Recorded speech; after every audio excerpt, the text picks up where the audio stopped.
What up guys, Paradox back with more tech support. Today we are here to tap the oil pan for turbo applications on your 3.8, 3.9, 4.2 Essex V6 Mustang F-150 motor. So what's cool about this is we're going turbo.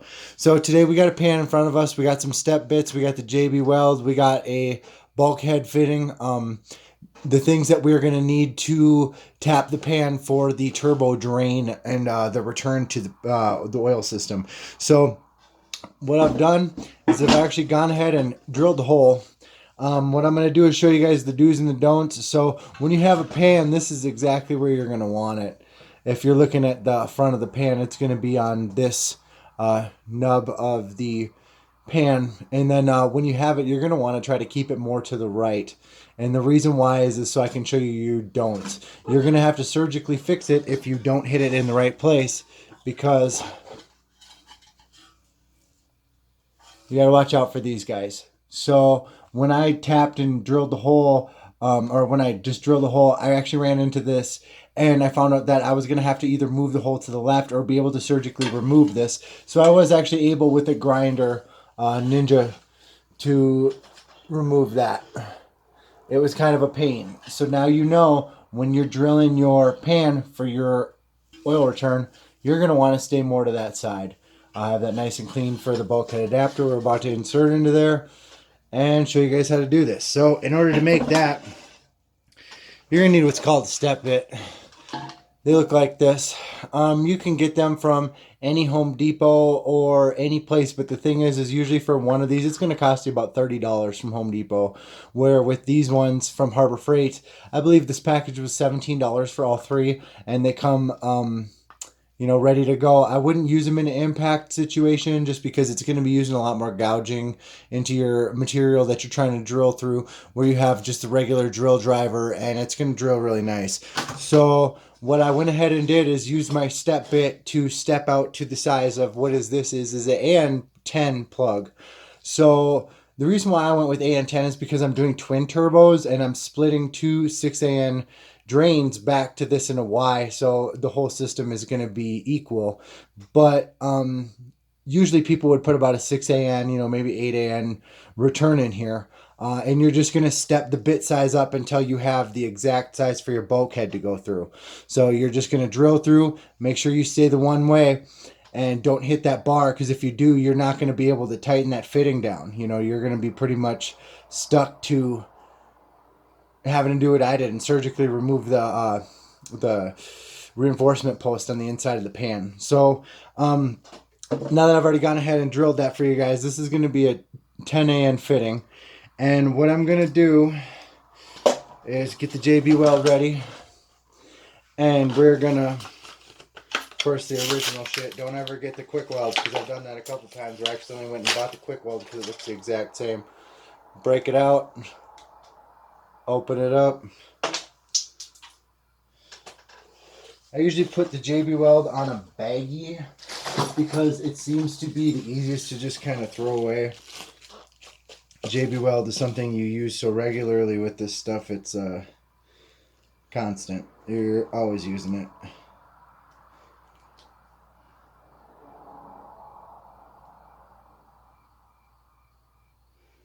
Get a good healthy amount of JB Weld in there.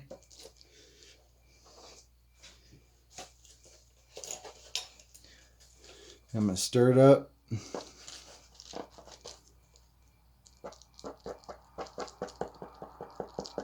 And you want to make sure that all of your JB Weld is combined, because it's a two-part epoxy, and without the chemicals of each other, it's actually not hard. So you're going to just want to make sure that it's really nice and dark brown or dark gray to know that it's all stirred up. And then now that I have stirred this up, I only got about 6 minutes until that starts getting rock hard. It's called when the Bondo kicks. And basically whatever you're going on just starts getting rock solid. So what we're going to do is we're going to take the cap off this fitting, and I actually have an extra O-ring that I'm going to place on the inside of this, because I have drilled this hole to be the size of this inside lip So that metal is going to sit on that inside lip. And then I'm actually going to have a gasket just on this inside that we're also going to coat with JB Weld, so that when we put this whole thing together, it's just going to be one rock solid permanent fitting. So of course, drop it through. I mean, I could probably prep this side with some JB Weld.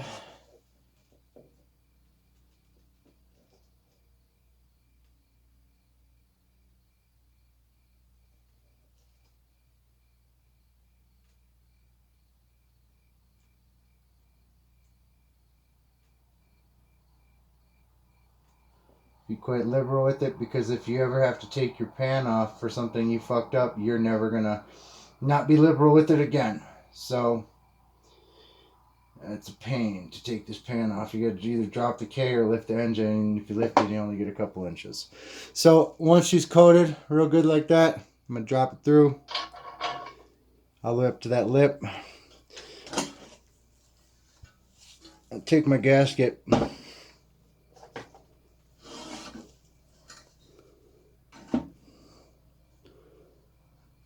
I'm going to put that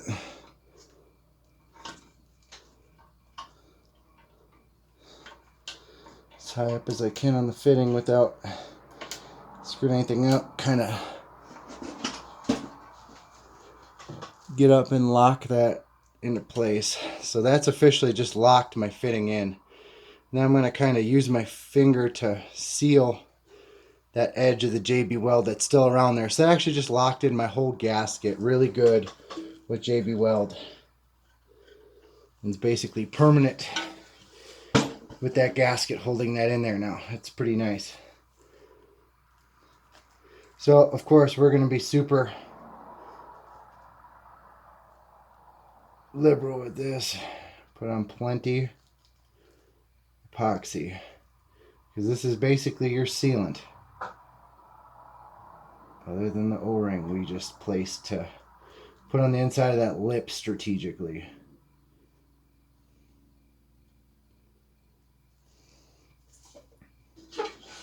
Clean that little dot of JB up out of the pan a little bit.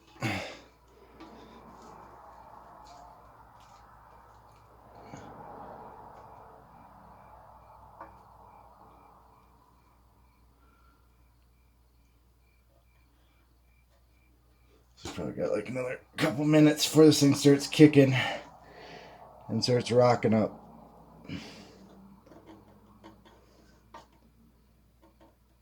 But I've pretty liberally covered this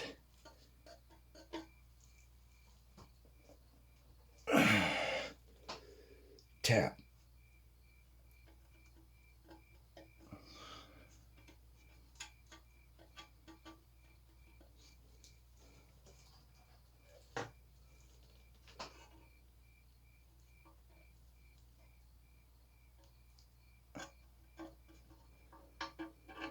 So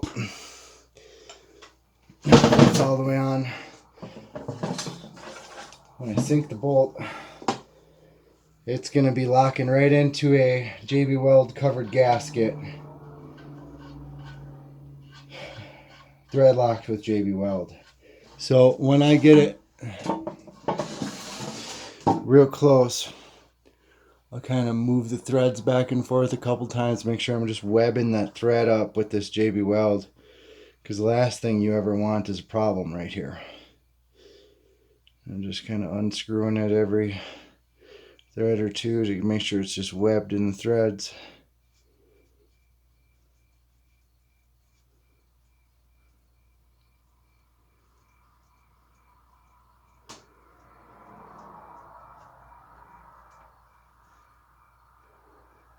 And she's finger tight. So at this point, we're going to tighten it down. Some big ass wrenches. I believe we're going to have a size 1 1/16 for this side of the 10AN. And I'm just going to have a super adjustable crescent for this side.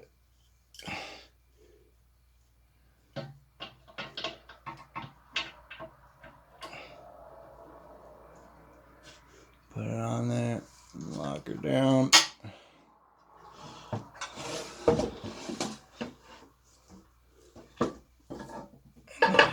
get rid of the last tighten. You know, you don't want to tighten it through the ball, but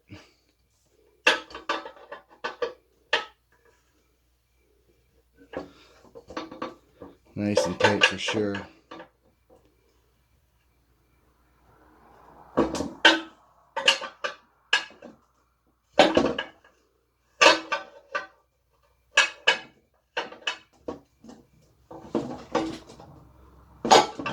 So that's about as tight as it really needs to be. And then the last thing I'm going to do is I'm going to check the seal. And you know, you just kind of want to make sure that before that JB weld starts kicking, you kind of put the whole edge down with the finger. Kind of like that. When you're using caulk, that's sealing it. When you're using an epoxy, that's sealing it. And just kind of making sure that the whole lip all the way around it is real good. Including that top I can't reach. So get some more.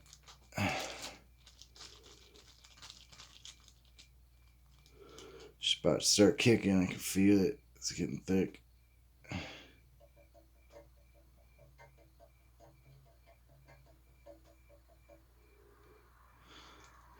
And I never want to grab any JB weld that's not mixed. So all it's going to do is fuck up your seal for the whole thing.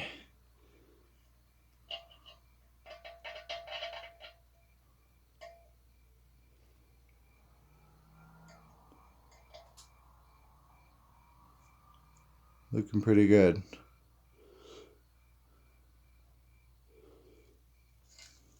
Make sure you look all the way around it. No bubbles.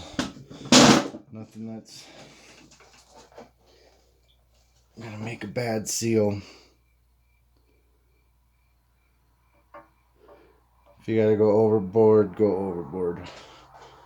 And the pan is the place to do it, because if you ever have to remove a pan with the car, the engine's in the car, you'll never want to do anything with the pan again. You'll realize that, fuck this thing. So, it's my first round of JB weld right there. So, it's pretty sealed up.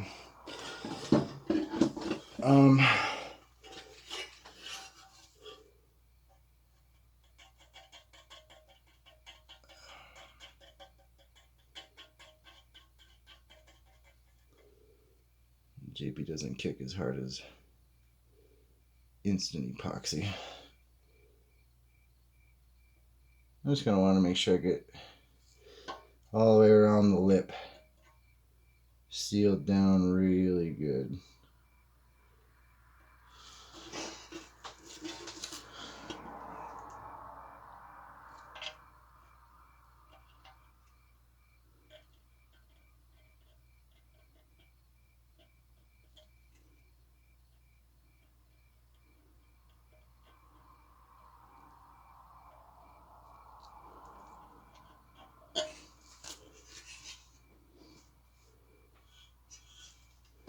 Looks pretty on there to me. If I wanted to, I'm actually going to kick up some more JB weld.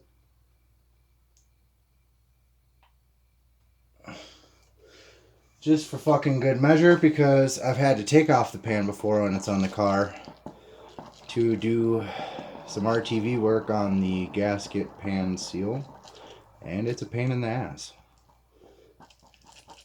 So if you want to use all day to patch up a hole, go ahead and just not give a fuck about this.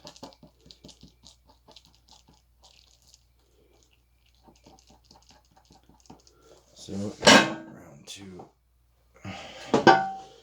Putting specifically on the threads to make sure that no pressure is getting back through them.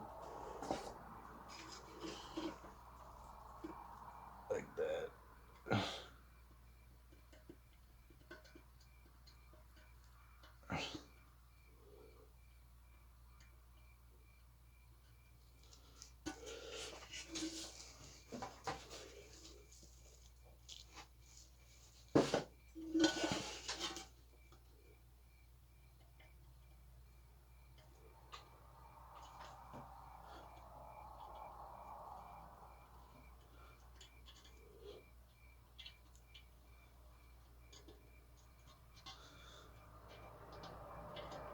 So the main reasons why we're doing this right here is because there's obstructions in the other parts of the pan.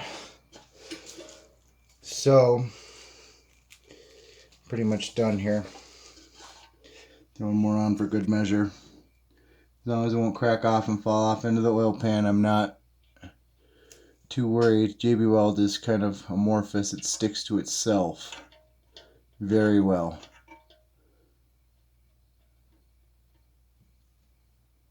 So, now that that's all done, tapped, sealed, that's in there. She's cranked down, she's sealed, it's all good to go. She's just ready to sit around and cure for, 24 hours minimum before I'm screwing with this thing. The only things that's going to happen with this is I have preferred not to second port this oil pan to over here where other people have done that, and that's because you're gonna have to cut those threads off of that to make fitment behind the oil pickup tube. I'll show you that in a second. So if you were to port that right here and do a second one, I would tell somebody to do a 10AN and Y in from this and go in here, then in this side, because this is where you're going.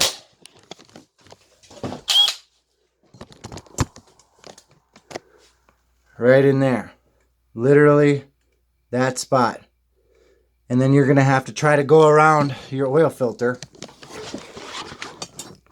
from right here. So it's just a really bad spot in general to have to try to tap this oil pan. So when it all comes down to it, you're going to tap your oil pan. You're going to put a 10AN to 26AN winds on that for a twin turbo, or you can just tap the pan with a 6AN and go right in and do your turbo drain. And that right there is how you tap and seal your turbo drain. Good luck, guys.